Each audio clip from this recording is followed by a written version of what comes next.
You're scrolling through YouTube and you see a video of a guy standing on the edge of a cliff, about to jump off. You're like, holy sh*, what is this? Base jumping, right? Guy hops off and starts gliding over valleys, ravines, and all this stuff, and you sit there thinking to yourself, well, shoot, I can do that. But no, you probably can't. At least not without the right training. I'm gonna condense down the guide that I've set up for myself, and I hope that it can help aspiring new jumpers, people that are even just curious about the sport, understand the process you need to go through in order to safely get into base jumping. So, let's get into it.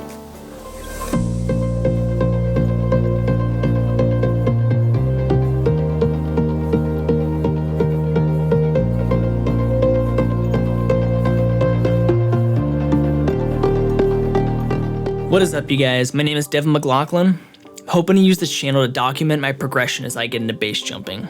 And while I progress into the sport, I'm hoping all the information that I acquire I can share with those of you who are hoping to get into the sport, or those who might just have interest in how the sport works. We all see these videos of dudes doing just incredible jumps on the internet, but nobody talks a ton about the intricacies and the technicalities of how these, amazing jumps are pulled off. So I'm hoping to start you from square one, having absolutely zero base jumps, and then taking you as one progresses into the sport. Big disclaimer, guys, you can't learn how to base jump from a video on the internet.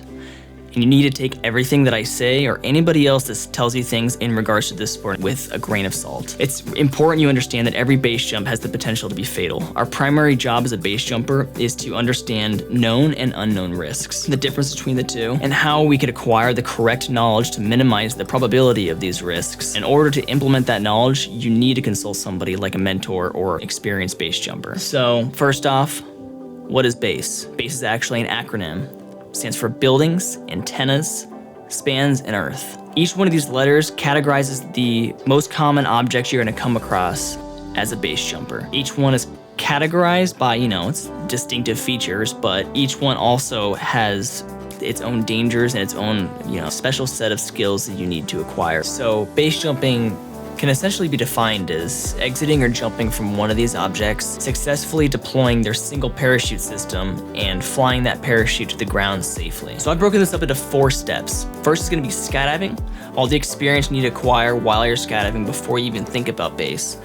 Second is gonna be base jumping preparation, kind of prerequisites and practice itself that you should really fine tune before you even think about a first jump course. Step 3 is gonna be a first jump course itself, going through and actually completing it, everything you'll learn during your first jump course. And then number 4 is gonna be finding a mentor, kind of after you've already gotten some base experience and how to progress into the sport safely with somebody who has more knowledge than you and can help you from falling into pitfalls that they might have made mistakes in along the way. So step 1, skydiving. Don't rush skydiving. Skydiving is awesome. It's a killer sport to get into. You'll meet a lot of really dope people. You'll get a ton of experience, a ton of training in, with canopy work, freefall skills, a lot of things that are transferable to base jumping. If you talk to any modern base jumper, they'll pretty much all tell you that skydiving is an irreplaceable skill that you need if you want to get into base jumping.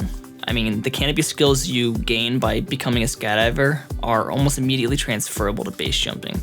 The free fall and body position skills you get will take you a long way in base jumping. That said, skydiving is pretty time intensive and is pretty expensive to get into and to maintain to get, the experience and number of jumps you want to get if you're going to get into base jumping. I'm just going to round out some numbers of, roughly what you can expect cost-wise and for time devotion if you really want to get into skydiving. I've seen A licenses kind of vary between $1,800 on the cheapest end, some places in the Midwest, all the way upwards of, $3,500 to $4,000 for, more established drop zones. This is going to include pretty much your AFF and 25 jumps that will get your A license.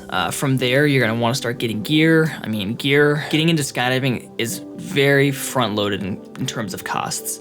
Your first rig, you can buy a lot of the gear used.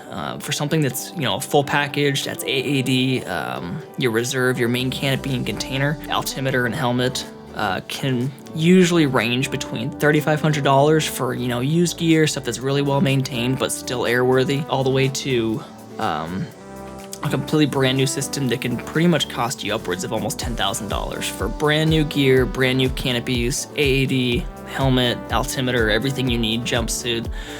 It really depends on what is in your budget. In order to enroll into a base jumping course, most academies are going to require you have about 200, 250 jumps or so. Tickets on the lower end, per load is typically about $25 to $30 in most drop zones in the US right now.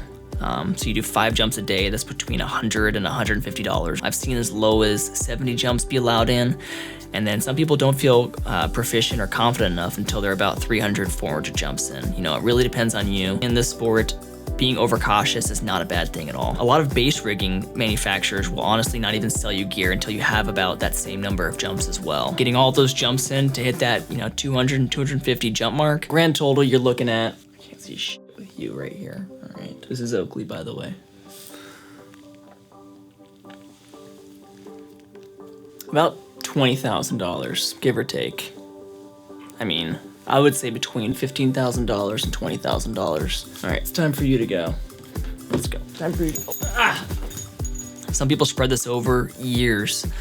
Some spread it over a matter of weeks or months. I mean, it really depends on what your budget is, what your time allowance is, and what you're able to do. It took me the better part of almost 8 years in order to get to the level that I'm at right now. I mean, for me personally, I got my skydiving license back when I was in college still. I took out some student loan money and I was like, well, I could move out or I could get a skydiving license.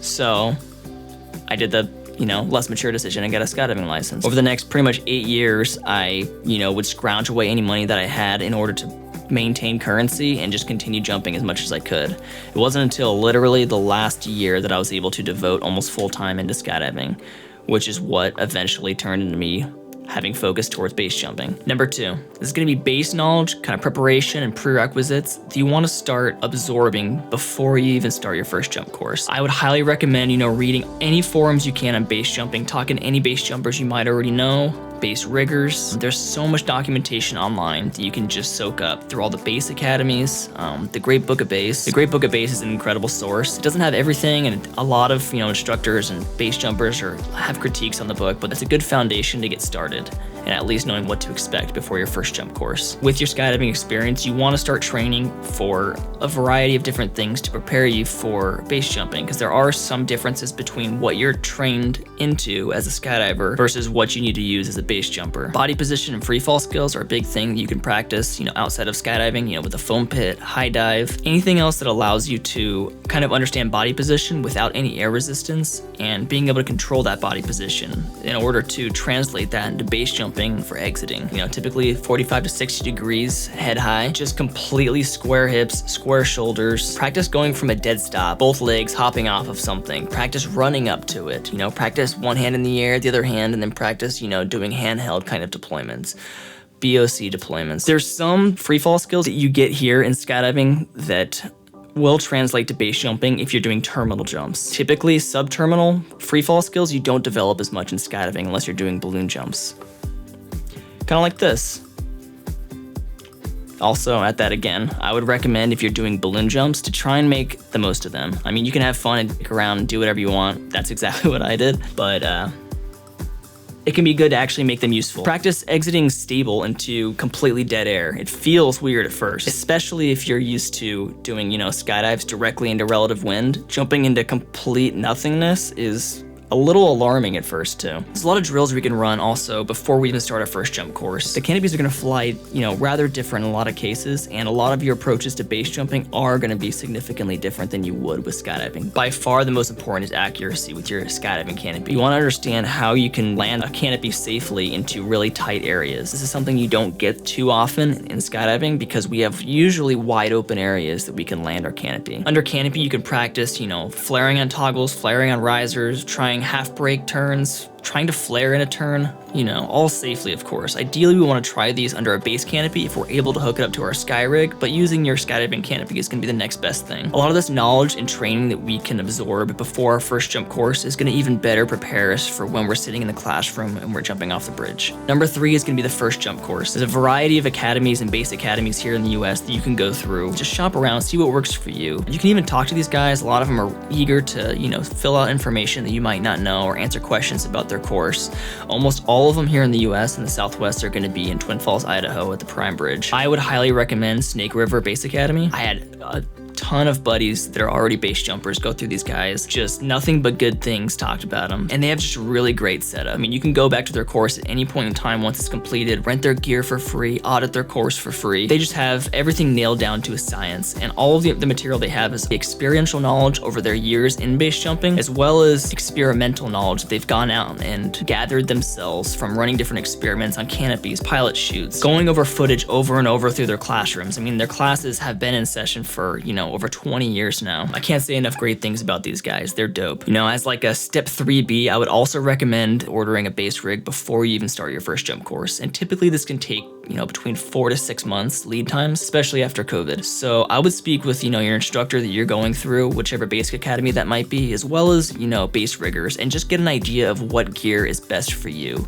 what your wing loading should be, where you're going to be jumping, what objects you're going to be jumping most often, and they'll help you narrow down which gear you should get. I went through Apex. Apex is literally the coolest company I've ever talked to. The owner, Todd Shoebotham, has spent probably a cumulative 4 hours talking to me on the phone, about containers, about different canopies, about what he recommends for, 3-second delays, 4, 5-second delays, 6, ultralight fabric, all this stuff. He had so much patience in his voice. He was willing to talk to me probably all day if I continued. I recommend doing this before your base course, because then once you start, you're able to practice on your own gear, packing it, re-rigging it. It's good to have a thorough walkthrough with your gear. You've never jumped it before. So it's good to get that canopy practice on it as well, especially at a bridge. A lot of these base academies though, they'll send out loaner rigs if you need them, so you can practice packing beforehand, because packing a base rig is quite a bit different from packing a skydiving rig. They'll also give you just different material to go over and review that's specific to their academies. In my next video, I'll be going over basically everything that the academy details, how they break down their course structure, how they break down the different jumps they have you do, and just kind of the little intricacies of the base course and what you can expect if you're going to go through one. All right,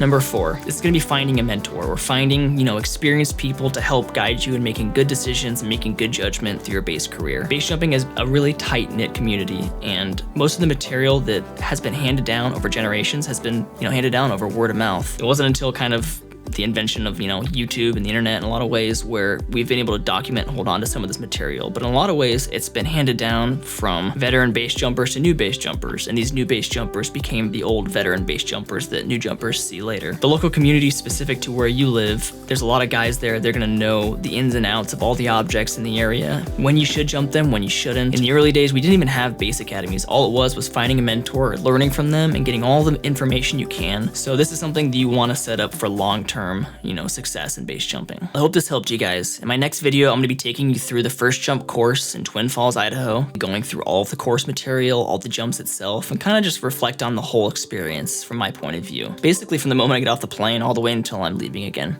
See you guys later.